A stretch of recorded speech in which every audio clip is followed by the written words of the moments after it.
El hidrógeno es un viejo conocido. Muchas personas desconocen que la industria del oil and gas maneja el hidrógeno en Colombia desde la década de los años 60, específicamente en el caso de Ecopetrol desde 1967 ha tenido que ver con el hidrógeno. Entonces la industria del GLP y en general la industria del petróleo y del gas son las industrias que van a manejar la cadena productiva del hidrógeno, así este sea verde o azul o inclusive del hidrógeno blanco, que lo vamos a ver después en otro video de qué se trata. Compañías multinacionales de manejo de gases como Linde, Air Liquide, Messer, Cryogas ya lo saben y de todas maneras brindan su experiencia también al respecto. Pero la experiencia de la industria del petróleo y del gas es fundamental. Estas compañías de gas natural o de GLP tienen suficiente experiencia en manejo de gas comprimido, gas licuado, criogenia industrial. Y entonces el hidrógeno nos plantea no solo retos económicos para su producción a gran escala, sino también retos tecnológicos y técnicos para su producción,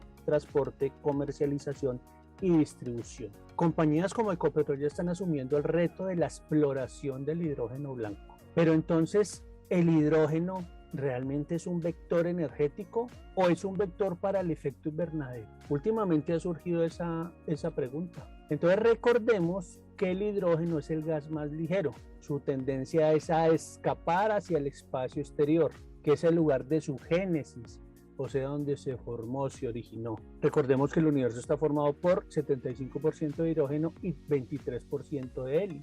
Entonces, como dicen por ahí, el buen hijo vuelve a casa, pues sencillamente el hidrógeno que está atrapado en la Tierra o que producimos acá de alguna manera en el planeta, pues la tendencia va a ser a escaparse, a volver hacia donde se formó. También debemos recordar que la reacción termonuclear que se produce en el Sol, esa reacción termonuclear de fusión, hay grandes cantidades de hidrógeno que se están transformando en helio. En dicho proceso se libera una gran cantidad de energía electromagnética de radiación y que la percibimos en la Tierra como luz y calor. Entonces lo que hace el Sol realmente es tener hidrógeno en forma de deuterio o hidrógeno en forma de tritio, que eso al combinarse, esos átomos al combinarse, producen neutrones y una gran cantidad de energía y producen helio también con una gran cantidad de energía. Esa energía está dada por la ecuación de Einstein, E igual a mc al cuadrado. Estas ecuaciones son esas grandes, involucran esas grandes cantidades de energía que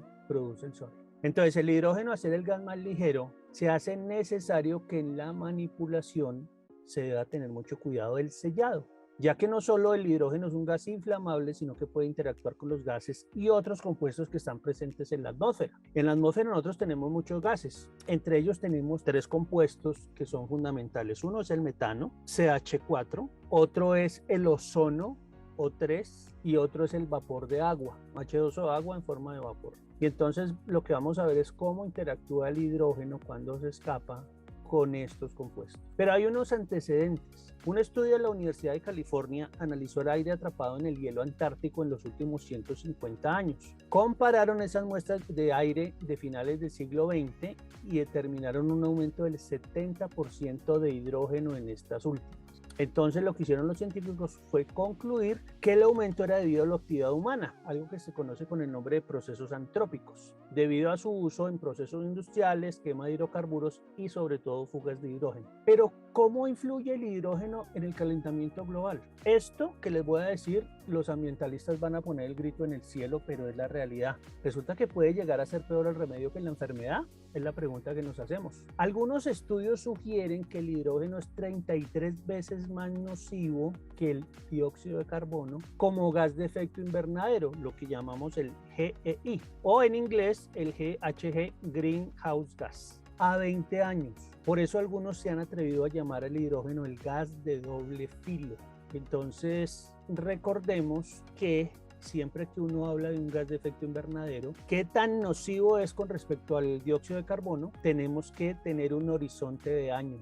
¿Pero qué es el efecto invernadero? El efecto invernadero simplemente es la radiación térmica emitida por la superficie de la Tierra. Ella es absorbida por esos gases que están allá arriba en la atmósfera y de vuelta rebotada hacia la superficie, haciendo que la superficie se caliente. Eso es el efecto invernadero. Entonces, hay un objetivo hacia el año 2050 con el tema del hidrógeno. Se espera que en el año 2050 el hidrógeno supla más del 20% de la demanda mundial de energía global. Y de esta forma se espera dejar de emitir a la atmósfera 80 gigatoneladas de dióxido de carbono, o sea, 80.000 millones de toneladas. Entonces miren que es un objetivo prácticamente en 28 años tenemos que tener el 20% de la demanda mundial funcionando con hidrógeno. Pero ¿cuáles son los 7 gases que producen efecto invernadero? Entonces está el dióxido de carbono, que ya mucho se ha hablado de eso. Sabemos que es por la industria, por las emisiones de las fuentes móviles, o sea, los vehículos, por la industria. Hay otro componente que es el CH4, que es el metano. Muchos se hablan de las cantidades de metano que hay en la atmósfera. El metano es más complicado de manejar en la atmósfera. Es un gas que tiene un efecto invernadero muy superior al del dióxido de carbono. Pero el metano, como muchos lo han dicho, se produce por la ganadería intensiva en el proceso de digestión de los rumiantes. Ellos producen grandes cantidades de metano. Recordemos que más o menos estamos del orden ya acercándonos a las 2.000 millones de cabezas de ganado en todo el planeta. Pero resulta que no es la única fuente de metano, de producción de metano. Los pantanos que hay en el mundo, en el planeta, también producen grandes cantidades de metano. La agricultura, en el caso de los cultivos de arroz que sean por inundación, producen grandes cantidades de metano. Y adicionalmente, como se está perdiendo la capa de permafrost, que es esa primera capa de hielo duro que hay en algunas zonas de Siberia, de Canadá y de Alaska, también se está perdiendo. Entonces el metano que está atrapado en la tierra está saliendo hacia la atmósfera. Entonces es lo que está pasando con el metano. Pero tenemos otros gases, de pronto que ustedes no han oído hablar mucho, el N2O, que es el óxido nitroso, hexafluoruro de azufre, SF6, los perfluorocarbonos, los clorofluorocarbonos y los hidrofluorocarbonos. Esos son los principales gases que están allá en la atmósfera. Y entonces pongámonos a hablar, por ejemplo, del hexafluoruro de azufre. Resulta que eso sale en los procesos de desgasificación en la fabricación del aluminio. Y entonces, ¿qué decimos? ¿No producimos aluminio entonces para que no haya hexafluoruro de azufre? Bueno, ustedes saben que la industria aeronáutica y mucha parte de la industria aeroespacial depende del aluminio. También se produce en la siderurgia del magnesio. Y entonces, cuando ustedes ven unos rines muy bonitos en una tienda de accesorios para autos, muchos de esos rines para autos son hechos o de aleaciones de aluminio o de aleaciones de magnesio. Y resulta que cuando ustedes cambian de celular cada año o que se compran lo último en electrónica, pues recuerden que el hexafluoruro de azufre se usa como plasma en la fabricación de componentes electrónicos. Y adicionalmente se usa como gas aislante en la distribución de energía eléctrica.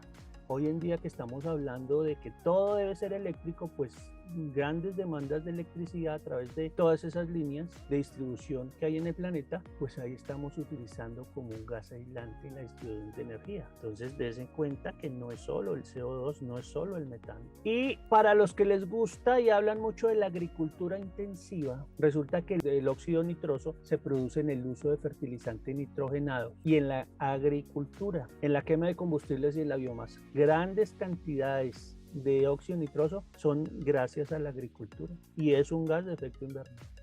Entonces vienen los PER y clorofluorocarbonos. Se producen también en la fabricación de aluminio, en los equipos de refrigeración, extinción de incendios. Cuando se queman plásticos y cerámicas se producen los PFC, el equipo de aire acondicionado. Y resulta que su vida puede ser hasta de 50.000 años. Y ya fueron prohibidos desde el año 87, de 1987. Pero imagínense, si duran 50.000 años, ya el daño está hecho, como se dice. Y los CFCs son producidos en la industria de aerosoles, fueron autorizados hasta el año de 1990 y se dieron 10 años más, o sea, hasta el 2006, en los países no desarrollados para que los retiraran del mercado. El uso está prohibido por el Protocolo de Montreal y ya su vida en la atmósfera es entre 50 a 200 años. Entonces, esos compuestos CFC, clorofluorocarbonos, se producen industrialmente, en su mayoría pertenecen a los gases refrigerantes de la familia del freón, freón 11, freón 12, 14, 16, ahí están los nombres en esta diapositiva, los nombres químicos. Y resulta que cuando ustedes tienen un equipo de refrigeración en su casa o en su negocio o la nevera que tienen en su casa, muy probablemente use de estos gases refrigerantes o usaban. Y la capa de ozono, el O3 es el ozono se llama también la ozonosfera, es una zona de la estratosfera terrestre con un 90% del ozono presente en la atmósfera y se encarga de absorber entre el 97 al 99% de la radiación ultravioleta de alta frecuencia del Sol. Es una capa que se encuentra entre los 15 y los 80 kilómetros de altitud. Recordemos que en el año 94 fue declarado el 16 de septiembre como el Día Internacional para la Preservación de la Capa de Ozono. Aquí vemos las capas que tiene la atmósfera.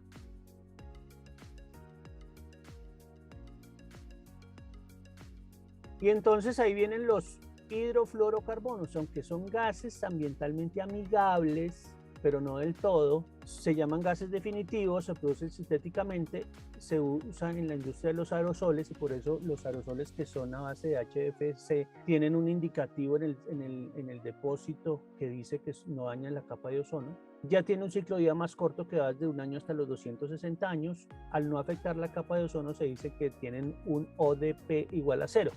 Ozone Depletion Potential. Pero ellos tienen, aunque no dañan la capa de ozono, tienen un problema, es que sí generan efecto invernadero. Ese es el tema. Entonces, ¿qué pasa con el hidrógeno en la atmósfera?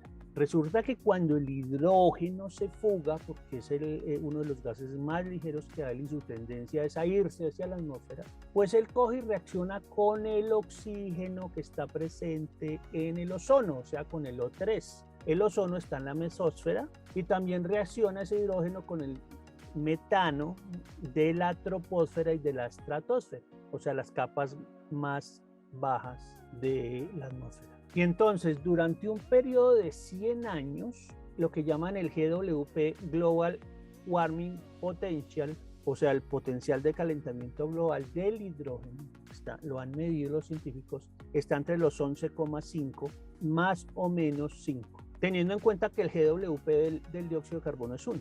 Entonces podemos decir que el GWP del hidrógeno está entre más o menos el 6.5 y los 16.5. Un promedio puede ser 12, por ejemplo, más o menos 10. Resulta que en la atmósfera hay unos radicales que se llaman OH, que son radicales hidroxilo. Entonces el hidrógeno reacciona con esos radicales que se llaman OH, entonces producen agua. H2, que es el hidrógeno, la molécula de hidrógeno con OH, producen agua en forma de vapor. Y el vapor, como les mencioné antes, es un elemento causante del efecto invernadero, porque él no va a dejar que esa radiación que rebota en la Tierra se vaya, sino la hace que vuelva a rebotar. Y resulta que los OH son los principales disolventes del metano. Por eso se le llaman sumideros de metano. O sea, reducen el tiempo de vida del metano en la atmósfera. Entonces, al no haber suficientes radicales OH en la atmósfera, el metano permanecerá más tiempo en la atmósfera. Y recordemos que el metano es 28 veces más promotor a 100 años del efecto invernadero que el CO2, o sea, es más nocivo. Pero ¿qué dicen los científicos? Estudios anteriores al año 2001 le asignaban al hidrógeno un valor de 5.8 a 100 años. Pero resulta que muchos científicos dicen, no, es que 100 años, ese horizonte, eso es muy lejos. Entonces, con estudios recientes han llegado a decir, no, pongamos un horizonte a 20 años. Y a 20 años, ese GWP se han dado cuenta que es de 33, o sea, 33 veces más complicado que el CO2, con un rango de incertidumbre de 20 a 44. Los científicos no se han puesto muy de acuerdo con este rango de incertidumbre, pero lo que sí están de acuerdo es que han recomendado reducir al máximo las fugas de hidrógeno en la producción, transporte, almacenamiento, comercialización y en el uso, o sea, en toda la cadena de producción y suministro del hidrógeno, porque definitivamente lo que sí ya está demostrado es su impacto como agente promotor indirecto del calentamiento global. Eso sí ya está demostrado. Entonces aquí tenemos unos gases de efecto invernadero directo, pero el hidrógeno se considera como un gas de efecto invernadero indirecto, o sea, aumenta el potencial de calentamiento global. Entonces tenemos, si ustedes miran, el dióxido de carbono, 1, metano, 25, hidrofluorocarbonos, 13.4, clorofluorocarbonos, 45 y el óxido nitroso, 235. Mire lo de la agricultura intensiva, que no nos estamos dando cuenta de esto. Ya en la industria, esas fugas de hidrógeno se han medido. Entonces, por ejemplo, en el caso del hidrógeno licuado, H2L, transportado en camiones cisternas, se tiene establecido que el 13,2% de la carga se fuga a la atmósfera. Bueno, pero ¿y cómo se fuga? Si es una cisterna, está cerrada. Pues recuerden que en el movimiento, un gas licuado genera boil of gas. Y la formación del boil of gas hace que la presión al interior de la cisterna aumente. Y por eso las cisternas tienen unas válvulas de alivio. Cuando ellas están seteadas a una presión y esa presión aumenta, lo que hace es que se dispara la válvula de alivio. Y entonces ese hidrógeno sale a la atmósfera. Entonces se ha medido que el 13.2% de esa carga se fuga en un camión cisterna que transporta hidrógeno licuado. Ya cuando lo almacenamos en forma de hidrógeno comprimido, las mediciones han dado que se fuga el 6,52%. Las pilas de combustible, las famosas fuel cells de los vehículos o de las hidrogeneras, 2,64%. Estaciones de suministro de hidrógeno a vehículos, 0,89%. Esa es menor, miren que es menor al 1%. Por eso los dispensadores tienen dos mangueras por toma, una es de retorno y otra es de venteo, para evitar que eso se fugue a la atmósfera. Y ya en las plantas de hidrógeno, en la producción, transporte, almacenamiento y otros usos, el 0,53%. Aquí vemos en esta foto las dos mangueras. Aquí las vemos las dos, pero normalmente en una estación, en una hidrogelinera, que es el que le brinda, le suministra hidrógeno a los vehículos. Estas mangueras están encapsuladas sobre otra manguera más gruesa y por eso a veces vemos una manguera gruesa, pero la realidad es que son dos mangueras. ¿Pero esos valores de fuga son tan nocivos?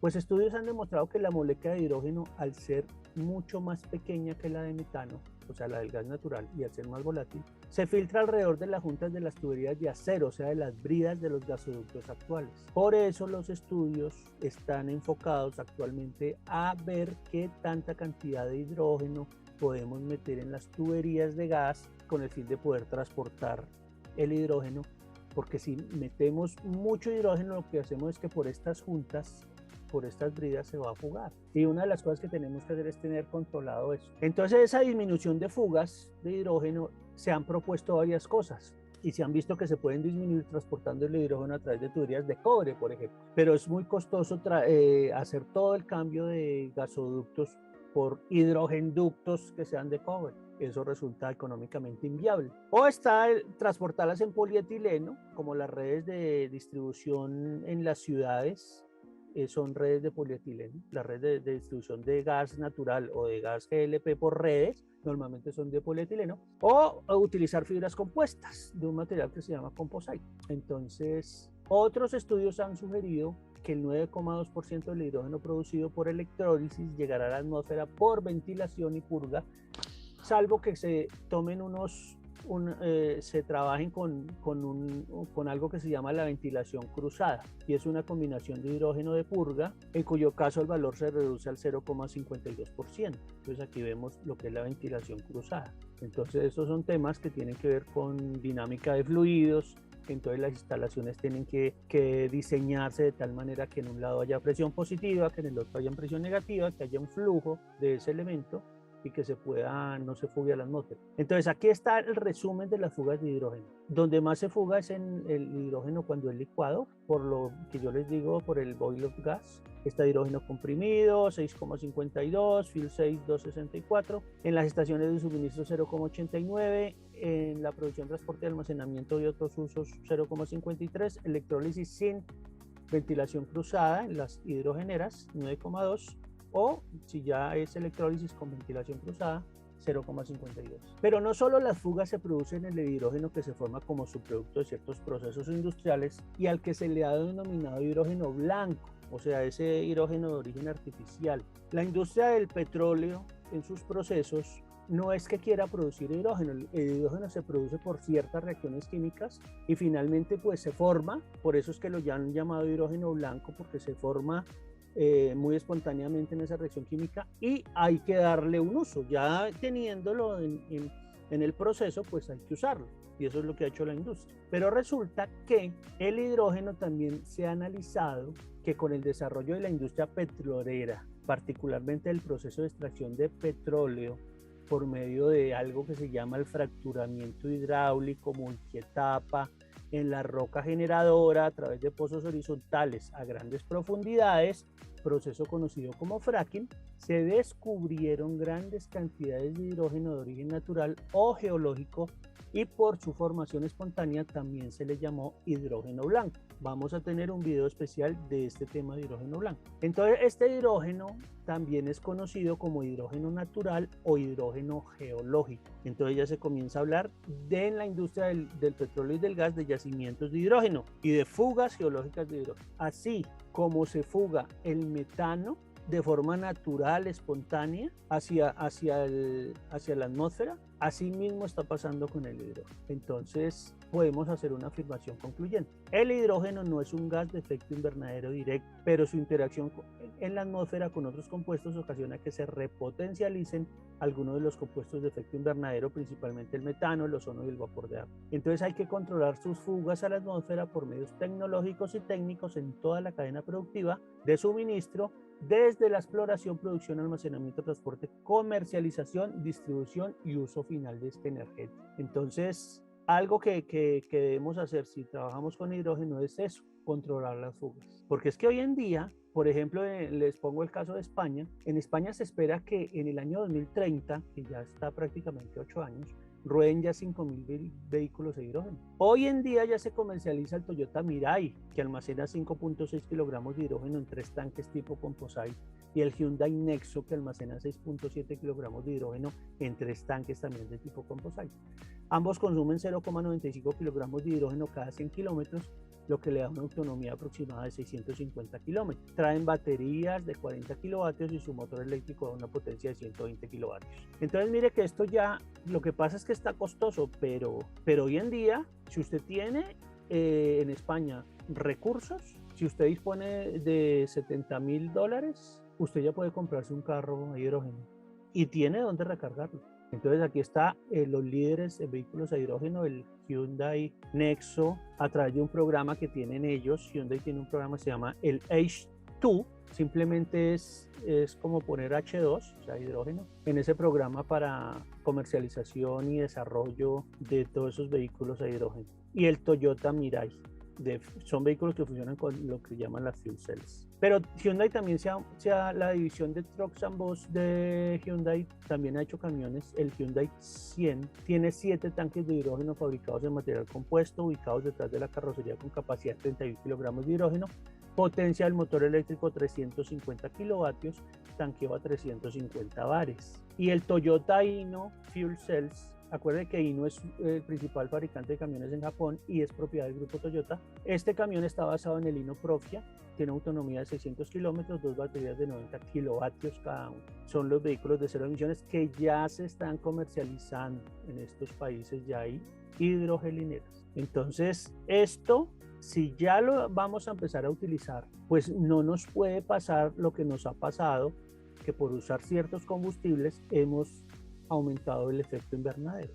Entonces con el hidrógeno no puede pasar eso y por eso es que tenemos que tener controlada la fuga. Entonces es muy importante este tema de las fugas y que la industria tome conciencia de esto, porque no es simplemente, muchas personas piensan que como el hidrógeno es de lo más moderno que estamos hablando y muchas veces la ignorancia es atrevida, desconocen su manejo, desconocen inclusive que es un gas inflamable. Entonces por eso la industria del gas tiene que soportar todo eso y en estos videos la idea es que aclaremos qué está pasando realmente con el hidrógeno y que no es, digamos, la panacea. Es una cosa muy importante a la que tenemos que llegar, pero digamos que no es lo que nos va a solucionar todos los problemas ambientales en un corto lapso de tiempo, porque muchas personas creen que simplemente es llegar y ya, si ponemos todo hidrógeno ya solucionamos todo, y no es así como estamos viendo. Entonces, para poder hablar hay que conocer, y eso es lo que tratamos de hacer con estos videos de hidrógeno. Datos interesantes con Hidrogenito.